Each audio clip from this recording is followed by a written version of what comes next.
കത്തോലിക്ക വിശ്വാസപ്രകാരം ഈശോയെ കുരിശിൽ തറച്ചതിനു ശേഷം മൃതദേഹം പൊതിയുവാൻ ഉപയോഗിച്ചിരുന്ന യഥാർത്ഥ ശവസംസ്കാര കച്ചയാണ് ടൂറിൻ കച്ചയെന്ന് അറിയപ്പെടുന്നത്.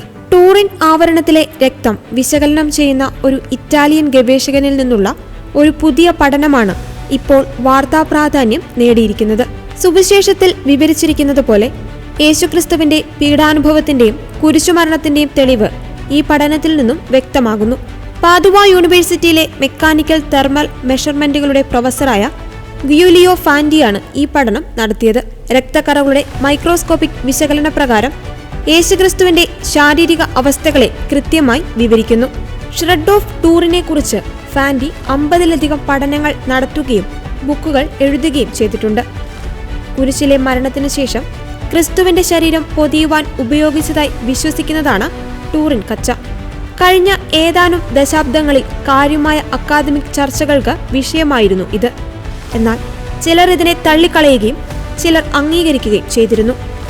രക്തത്താൽ മൂടിയ കച്ചയിൽ മുൾക്കിരീടം ധരിച്ച പുരുഷന്റെ ശരീരവും മുഖവും പതിഞ്ഞിട്ടുണ്ട്.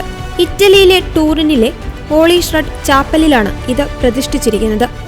അവിടെ നിരവധി വിശ്വാസികളാണ് ക്രിസ്തുവിന്റെ പീഡാനുഭവത്തിന്റെ ശേഷിപ്പ് കാണുവാൻ എത്തുന്നത്. ഫാൻഡിയുടെ പഠനമനുസരിച്ച് കച്ചയുടെ ഇരുവശത്തുമുള്ള രക്തക്കറകൾ 3 വ്യത്യസ്ത ദിശകളിലേക്ക് രക്തം ഒഴുകുന്നതായി വ്യക്തമാക്കുന്നു. യേശുക്രിസ്തുവിന്റെ ശരീരം 45 ഡിഗ്രി കോണിൽ ചെരിഞ്ഞാണ് കിടന്നത്. മൃതദേഹം നീക്കുമ്പോൾ രക്തപ്രവാഹം ഒഴുകുവാൻ സാധ്യതയുണ്ടെന്നും ഫാൻഡി പറയുന്നു. രക്തത്തിന് 3 വ്യത്യസ്ത നിറങ്ങളാണ് കണ്ടെത്തിയത്.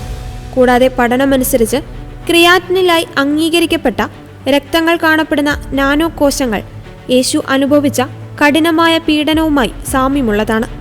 രക്തത്തിലെ ഉയർന്ന തോതിലുള്ള യൂറിയയുടെ അളവ് കാണിക്കുന്നത് വൃക്ക സംബന്ധമായ തകരാറിനെയോ തടസ്സത്തെയോ ആണ്.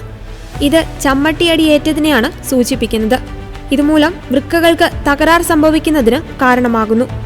നീണ്ടുനിന്ന ഉപവാസത്തിൽ ഈ അളവുകൾ കൂടുകയും പിന്നീട് ഈശോയ്ക്ക് ശ്വസിക്കുവാൻ ബുദ്ധിമുട്ട് ഉണ്ടായതായും റിപ്പോർട്ട് പറയുന്നു. ശ്വാസമെടുക്കുവാൻ ബുദ്ധിമുട്ട് അനുഭവപ്പെട്ടതിനാൽ ഹൃദയമിടിപ്പ് കൂടുകയും ഹൃദയാഘാതത്തിന് കാരണമാവുകയും ചെയ്തു. പഠനത്തിൽ സൂചിപ്പിക്കുന്ന കാരണങ്ങളെല്ലാം തന്നെ സുവിശേഷത്തിലുള്ള യേശുക്രിസ്തുവിന്റെ പീഡാനുഭവത്തോട് സാമ്യമുള്ളതാണ്. ഷ്രെഡ് ഓഫ് ടൂറിന്റെ ആധികാരികതയെ ബിഷപ്പ് സ്പിറ്റ്സർ ശക്തമായി പിന്തുണച്ചിട്ടുണ്ട്. രക്തത്തിലെ ക്രിയാറ്റിനിൽ പൊതുവെ കാണുന്ന പോളിട്രോമ 1-ലധികം സ്ഥലങ്ങളിൽ ഗുരുതരമായ പരിക്കുകൾ സൂചിപ്പിക്കുന്നതാണെന്നും ബിഷപ്പ് സ്പിറ്റ്സർ പറയുന്നു. അതിശക്തമായ പോളിട്രോമയ്ക്ക് വിധേയനായ ഒരു വ്യക്തിയിൽ നിന്നാണ് രക്തം വന്നത്.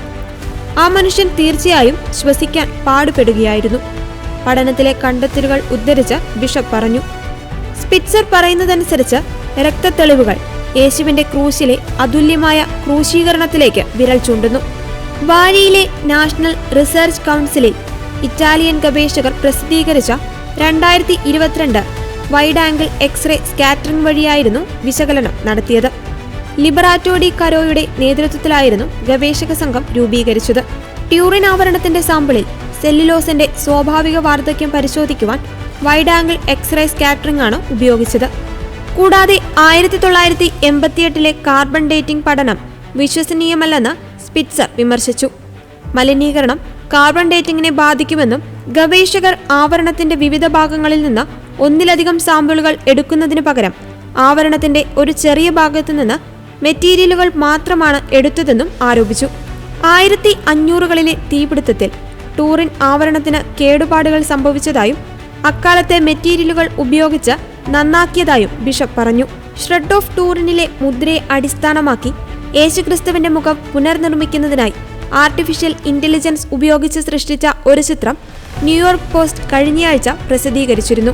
2022 വാഷിംഗ്ടൺ DC ബൈബിൾ മ്യൂസിയത്തിൽ ഷ്രെഡ് ഓഫ് ടൂറിൻ 5 മാസത്തേക്ക് പ്രദർശനത്തിന് വെച്ചിരുന്നു.